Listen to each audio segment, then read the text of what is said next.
കഴിഞ്ഞ 10 വർഷം കേരളം ഭരിച്ച പിണറായി വിജയൻ സർക്കാരിന്റെ കാലത്ത് ഏറ്റവും പ്രതീക്ഷയോടുകൂടി നോക്കിയ ഒരു വകുപ്പ് എന്ന് പറയുന്നത് ഗതാഗത വകുപ്പ് മന്ത്രിയായി വന്നിട്ടുള്ള ഗണേഷ് കുമാറുമാണ്.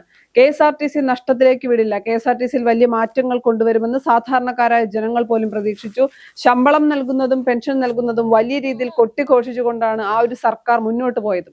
എന്നാൽ പലപ്പോഴും പലരും അല്ലെങ്കിൽ പല രാഷ്ട്രീയ കേരളം ഒന്നടങ്കം പറഞ്ഞു KSRTCയെ രക്ഷപ്പെടുത്താൻ വേണ്ടി ഗണേഷ് കുമാർ കുറെ പണിയെടുത്തു, പൂർണ്ണമായി അദ്ദേഹത്തെ കുറ്റം പറയാൻ കഴിയില്ല. പുതിയ സർക്കാർ അധികാരത്തിലേക്ക് വന്ന് ഇന്ദിരാ ഗ്യാരണ്ടിയിൽ പ്രിയദർശിനി എന്ന പേരിൽ വനിതകൾക്ക് സൗജന്യ യാത്ര ഉൾപ്പെടെയുള്ള കാര്യങ്ങൾ പറയുമ്പോൾ എല്ലാവരും പറഞ്ഞത് KSRTCയിൽ വലിയ മാറ്റങ്ങൾ കൊണ്ടുവരാൻ കഴിഞ്ഞ സർക്കാരിൽ ഗണേഷ് കുമാർ മന്ത്രി ശ്രമിച്ചിട്ടുണ്ട് എന്നൊക്കെയാണ്.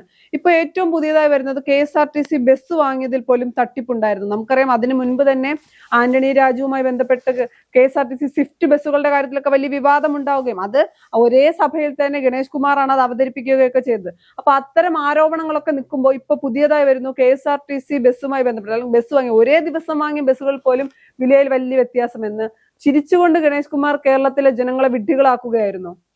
തീർച്ചയായും കഴിഞ്ഞ 10 വർഷക്കാലം 3 മന്ത്രിമാരാണ് ഇടതുപക്ഷ സർക്കാരിൽ ഗതാഗത വകുപ്പ് കൈകാര്യം ചെയ്തത്. ഒന്നാം പിണറായി സർക്കാരിന്റെ കാലത്ത് AK ശശീന്ദ്രൻ, അതായത് NCP നേതാവായിരുന്ന AK ശശീന്ദ്രനായിരുന്നു കൈകാര്യം ചെയ്തത്. രണ്ടാം പിണറായി സർക്കാരിന്റെ കാലത്ത് 2.5 വർഷക്കാലം ആന്റണി രാജുവും 2.5 വർഷക്കാലം ഗണേഷ് കുമാറുമാണ്. കേരളത്തിലെ ആളുകൾ സ്വതവേ പറയുന്ന ഒരു കാര്യമുണ്ട്, ഗണേഷ് കുമാർ വന്നാൽ KSRTCയെ രക്ഷപ്പെടുത്താൻ കഴിയും, അദ്ദേഹത്തിന് ചില ഗിമ്മിക്കുകളൊക്കെ അറിയാം. ഗണേഷ് കുമാർ KSRTCയുടെ കാര്യത്തിൽ ചില ഇടപെടലുകൾ നടത്തിയിട്ടുണ്ട് എന്ന കാര്യത്തിലൊന്നും ഒരു തർക്കവുമില്ല. അദ്ദേഹത്തിന്റെ ഒരു നേതൃത്വത്തിൽ KSRTCയെ രക്ഷപ്പെടുത്താൻ ചില ഇടപെടലുകൾ നടത്തിയിട്ടുണ്ട് എന്ന് KSRTCയിലെ തൊഴിലാളികൾ തന്നെ പറയുന്ന ഒരു സാഹചര്യമൊക്കെ നിലനിൽക്കുന്നുണ്ട്. പക്ഷേ ഇപ്പോൾ പുറത്തു വന്നിരിക്കുന്നത് ഒരു കൊടിയ അഴിമതിയുടെ കഥയാണ്. KSRTCയുടെ പുതിയ ബസ്സുകൾക്ക് ഷാസി വാങ്ങിയ കേസുമായി ബന്ധപ്പെട്ട് വാങ്ങിയതുമായി ബന്ധപ്പെട്ട് ഒരേ ദിവസം വാങ്ങിയ ഒരേ ബോഡികൾക്ക് അല്ലെങ്കിൽ ഒരേ ദിവസം വാങ്ങിയ ഒരേ സാധനത്തിന് വിവിധ വിലയാണ് രേഖപ്പെടുത്തിയത്. ഇത് അഴിമതിയുടെ ബാക്കി പത്രമാണ്. നേരത്തെ എല്ലാം കൊട്ടാരക്കരയിൽ നിന്ന് ജയിച്ചു വന്നിരുന്ന ഈ ഗണേഷ് കുമാറിന്റെ പിതാവ് ബാർ ബാലകൃഷ്ണപിള്ളയായിരുന്നു പരമ്പരാഗതമായി UDF അധികാരത്തിൽ വരുമ്പോൾ ഗതാഗത വകുപ്പ് കൈകാര്യം ചെയ്തത്. അന്ന് വ്യാപകമായി ഉയർന്ന ഒരു കാര്യമുണ്ട്, 10 ബസ്സിന്റെ ഷാസി വാങ്ങിയാൽ 1 ഫ്രീ ആയിട്ട് കിട്ടും. ഈ 10 എണ്ണം KSRTCക്കും 1 ബാലകൃഷ്ണപിള്ളയുടെ സ്വന്തക്കാരനും ആ രൂപത്തിൽ ഒരു സ്വകാര്യ ബസ്സിന്റെ പേരൊക്കെ വെച്ചിട്ട് ഇത് ഇന്ന രൂപത്തിൽ വാങ്ങിയതാണൊക്കെ അന്ന് ആരോപണം വരുന്നിരുന്നു. എന്നാൽ ഇപ്പോൾ അങ്ങനെയല്ല. ഇപ്പോൾ വന്നിരിക്കുന്ന ആരോപണം സർക്കാർ ഖജനാവിൽ നിന്ന് വലിയ നഷ്ടമുണ്ടായിട്ടുണ്ട് എന്നാണ് പറഞ്ഞു വരുന്നത്. KSRTCയെ രക്ഷപ്പെടുത്തിയ വ്യക്തിയാണ് ഗണേഷ് കുമാർ എന്നൊക്കെ ഗണേഷ് കുമാർ പറയുമ്പോൾ, ഗണേഷ് കുമാർ ഇപ്പോൾ MLA പോലുമല്ല, പക്ഷെ അദ്ദേഹത്തിന് ഈ ആരോപണങ്ങൾക്ക് ഇത് ആരോപണമല്ല, തെളിവ് സഹിതമാണ് കേരളത്തിലെ ഒരു സ്വകാര്യ ചാനൽ ഇത് പുറത്തുവിട്ടിരിക്കുന്നത്. ആ വാർത്തയ്ക്ക് മറുപടി നൽകാനുള്ള ബാധ്യത ഗണേഷ് കുമാറിനുണ്ട്, അല്ലെങ്കിൽ സർക്കാരിന്റെ ഭാഗമായി പ്രവർത്തിച്ച ആളുകൾക്കുണ്ട്. എന്തായാലും KSRTC നഷ്ടത്തിൽ നിന്ന് നഷ്ടത്തിലേക്ക് കൂപ്പുകുത്തുന്ന ഒരു വകുപ്പാണ്. പുതിയ സർക്കാർ അധികാരമേറ്റപ്പോൾ ഇപ്പോൾ ബസ്സിൽ സ്ത്രീകൾക്ക് സൗജന്യ യാത്രയെല്ലാം പ്രഖ്യാപിച്ചിട്ടുണ്ട്. എത്രത്തോളം ആ സൗജന്യ യാത്രയൊക്കെ മുന്നോട്ട് കൊണ്ടുപോകാൻ കഴിയുമൊക്കെ നമുക്ക് കണ്ടറിയാം. കാരണം ആ സർക്കാരിന്റെ ഒരു പിടിപ്പുകേടല്ല, അത്രത്തോളം നഷ്ടത്തിൽ ഓടുന്ന ഒരു വകുപ്പാണ് KSRTC. അല്ലെങ്കിൽ പൊതുഗതാഗത കേരളത്തിന്റെ അഭിമാന സ്തംഭമാകേണ്ടിയിരുന്ന പൊതുമേഖലാ സ്ഥാപനമായ KSRTC കേരളത്തിലെ ജനങ്ങൾക്ക് ഇപ്പോൾ അപമാനമാകുന്ന ഒരു കാഴ്ചയാണ് നമുക്ക് കാണാൻ കഴിയുന്നത്. KSRTCയുടെ മികച്ച സർവീസുകളുണ്ട്, രാത്രികാല സർവീസുകളുണ്ട്, ഇന്റർസ്റ്റേറ്റ് സർവീസുകളുണ്ട്. പക്ഷെ എന്തോ KSRTC ഇപ്പോഴും നഷ്ടത്തിലാണ്. യൂണിയനുകളുടെ അതിപ്രസരം ഇതിനൊരു കാരണമാണെന്നൊക്കെ ഗണേഷ് കുമാർ മന്ത്രിയായിരിക്കുമ്പോൾ പറഞ്ഞപ്പോൾ അദ്ദേഹത്തെ KSRTCയിലെ 3 അംഗീകൃത യൂണിയനുകളാണുള്ളത്. ഒന്ന് BMS, ഒന്ന് CITU, ഒന്ന് INTUC. ഈ 3 അംഗീകൃത യൂണിയനുകളും ഗണേഷ് കുമാറിന്റെ വാദത്തോട് എതിരെ നിൽക്കുന്ന സമീപനമായിരുന്നു ഉണ്ടായത്.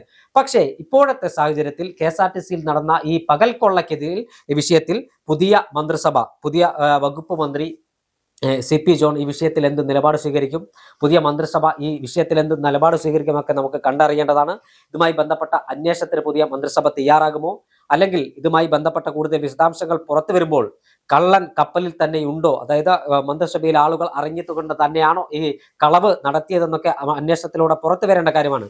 എന്തായാലും കേരളത്തിന്റെ ഒരു അഭിമാന സ്തംഭമാകേണ്ടിയിരുന്ന KSRTCയെ നഷ്ടത്തിലാക്കിയ മന്ത്രിസഭയ്ക്കെല്ലാം വലിയ ഉത്തരവാദിത്വം എല്ലാവർക്കും മാറി മാറി വന്ന സർക്കാരുകൾ, അതായത് പുതിയ സർക്കാരിനല്ല, മാറി മാറി വന്ന സർക്കാരുകൾക്ക് അതിന്റെ ഉത്തരവാദിത്വമുണ്ട് എന്ന കാര്യത്തിൽ ഒരു തർക്കവുമില്ല. കാരണം കേരളത്തിലെ ഏറ്റവും മികച്ച രൂപത്തിൽ കൊണ്ടുപോകാൻ കഴിയുന്ന പൊതുമേഖലാ സ്ഥാപനമാണ്.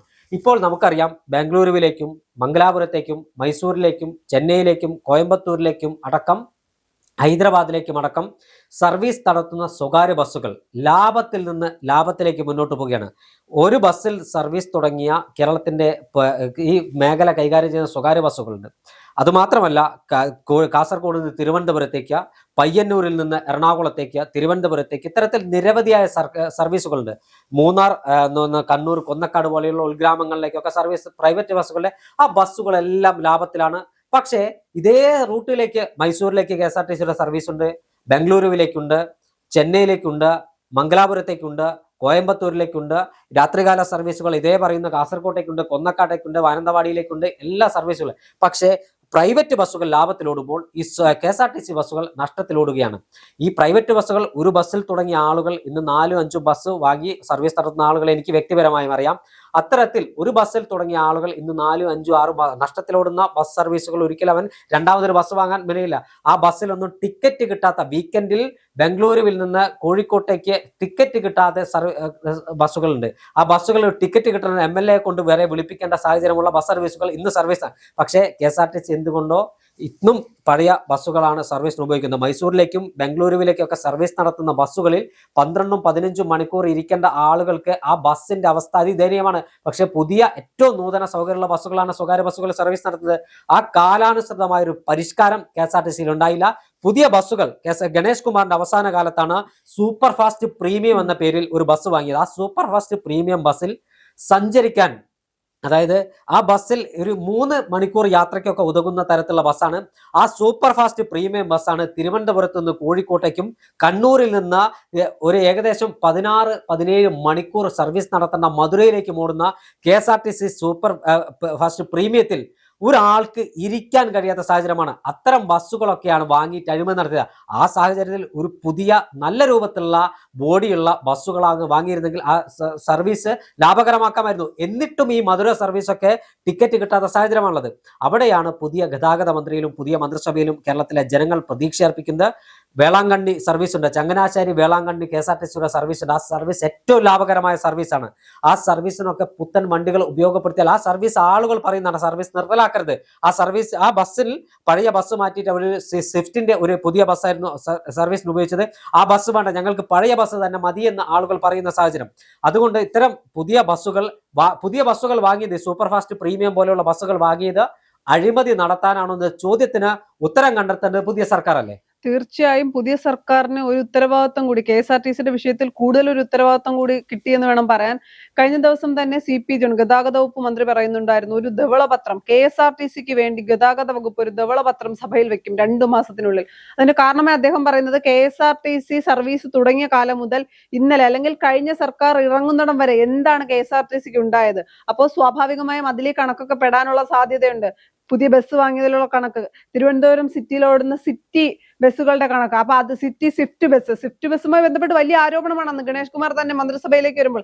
എനിക്ക് തോന്നുന്നു ഏറ്റവും കൂടുതൽ പ്രതീക്ഷ ഗണേഷ് കുമാർ എന്ന മന്ത്രിയിൽ സാധാരണക്കാരായ ജനങ്ങൾക്ക് തോന്നിയത് അദ്ദേഹത്തിന്റെ മന്ത്രിസഭയിലെ തന്നെ ആന്റണി രാജു ആയിരുന്നു ആദ്യത്തെ ഗതാഗത വകുപ്പ് മന്ത്രി. അദ്ദേഹത്തിനെതിരെയാണ് പറയുന്നത് സ്വിഫ്റ്റ് ബസ്സുകൾ നഷ്ടത്തിലാണ്, തിരുവനന്തപുരം സിറ്റിക്കകത്തോടുന്ന സ്വിഫ്റ്റ് ബസ്സുകൾ നഷ്ടത്തിലാണെന്ന് ഗണേഷ് കുമാർ തന്നെ പറയുകയുണ്ടായി. അപ്പൊ അത്തരം കാര്യങ്ങൾ ഇദ്ദേഹത്തിന് വലിയ മാറ്റം കൊണ്ടുവരാൻ കഴിയുമെന്ന് പറഞ്ഞു ഗണേഷ് കുമാർ തന്നെ പല ആവർത്തി പറഞ്ഞു. KSRTCയെ കുറച്ചെങ്കിലും കരകയറ്റിയത് ഞാനാണെന്ന്. ഇപ്പൊ കരകയറ്റിയതല്ല, വെള്ളത്തിലേക്ക് കൂടുതൽ തള്ളിയിട്ടതാണെന്ന് മനസ്സിലാവുന്നത്. ഇനി പുതിയ സർക്കാർ എന്ത് നിലപാട് ഈ വിഷയത്തിൽ എടുക്കും എന്നൊരു ചോദ്യമുണ്ട്. സ്വാഭാവികമായും മറ്റൊരു ചോദ്യം നിലനിൽക്കുന്ന, ചേട്ടൻ ആദ്യം സൂചിപ്പിച്ചതുപോലെ, ഇതിന്റെ അകത്ത് ബാക്കി മന്ത്രിമാർ അറിഞ്ഞിരുന്നു, അല്ലെങ്കിൽ മന്ത്രിസഭയ്ക്ക് പങ്കുണ്ടോ, അതോ ഗണേഷ് കുമാറിന് മാത്രമാണ്?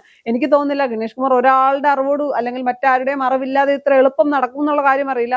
അപ്പൊ അത്തരം ചോദ്യങ്ങൾ നിലനിൽക്കുന്നുണ്ട്. അതുപോലെ തന്നെ പുതിയ സർവീസുകൾ, ഒരുപാട് ബദൽ പദ്ധതികൾ ഉണ്ട് എന്ന് പറഞ്ഞാണ് പുതിയ സർക്കാർ അധികാരത്തിലേറിയത്.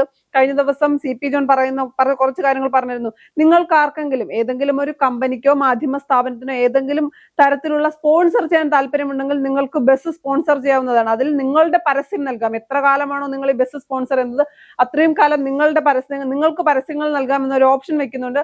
അതുപോലെ തന്നെ എങ്ങനെയും KSRTCയെ ലാഭത്തിലേക്ക് കൊണ്ടുവരിക, പുതിയ സർവീസുകൾ കൊടുക്കുക. പിന്നെ ഒരു ഡെവലപ്മെന്റ്, KSRTC ഡെവലപ്മെന്റ് കമ്മിറ്റി എന്ന് പറയുന്ന ഒരു കമ്മിറ്റി രൂപീകരിക്കാൻ വേണ്ടി തീരുമാനങ്ങൾ, അതിൽ ചർച്ചകൾ നടക്കുന്നുണ്ട്. ഇപ്പൊ KSRTC മന്ത്രിയും KSRTCക്കും അപ്പുറത്തേക്ക് അല്ലെങ്കിൽ KSRTC ഹെഡ്ക്വാർട്ടേഴ്സും മന്ത്രിക്ക് അപ്പുറത്തേക്ക് ഒരു ജില്ല എടുത്താൽ അവിടുത്തെ MP-മാർ, MLA-മാർ, കോർപ്പറേഷൻ ആണെങ്കിൽ കൗൺസിലർ, മേയർ അങ്ങനെയുള്ള ആളുകളെ കൂടി ഉൾപ്പെടുത്തിക്കൊണ്ട് KSRTC നമുക്ക് നോക്കാം, രക്ഷപ്പെടുത്താൻ പറ്റുമോ എന്ന് നോക്കാം. അതൊക്കെ പ്രതീക്ഷയാണ് നൽകുന്നത്.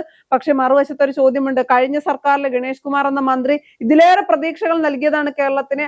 അവസാനം അല്ലെങ്കിൽ പുതിയ സർക്കാർ അധികാരത്തിലേറുമ്പോൾ അല്ലെങ്കിൽ നഷ്ടത്തിൽ നിന്ന് നഷ്ടത്തിലായ KSRTCയിൽ പോലും പറ്റിപ്പ് നടത്തി അല്ലെങ്കിൽ ഖജനാവിലെ പണം എടുത്തുകൊണ്ട് KSRTCയെ പറ്റിക്കുകയും സാധാരണക്കാരായ ജനങ്ങളെ പറ്റിക്കുകയും ചെയ്തു എന്നൊരു കാര്യമാണ് ഇപ്പൊ പുറത്തു വന്നിരിക്കുന്നത്. അപ്പൊ പുതിയ സർക്കാർ അതിൽ എന്ത് നിലപാടെടുക്കും? ആ വിഷയം എന്തായാലും പരിശോധിക്കേണ്ടത് തന്നെയാണ്. KSRTCക്ക് അങ്ങനെ ഒരു നഷ്ടം കഴിഞ്ഞ സർക്കാർ ഉണ്ടാക്കിയിട്ടുണ്ട് എങ്കിൽ അത് കേരളീയ പൊതുസമൂഹത്തിന് മുന്നിൽ പുതിയ സർക്കാർ കൃത്യമായി വെറുതെ പറയുകയല്ല, തെളിവുകളുടെ അടിസ്ഥാനത്തിൽ സാധാരണക്കാരായ ജനങ്ങൾക്ക് അത് മനസ്സിലാക്കി കൊടുക്കുകയും വേണം. അതുകൂടി പുതിയ സർക്കാരിന്റെ കടമയാണ്.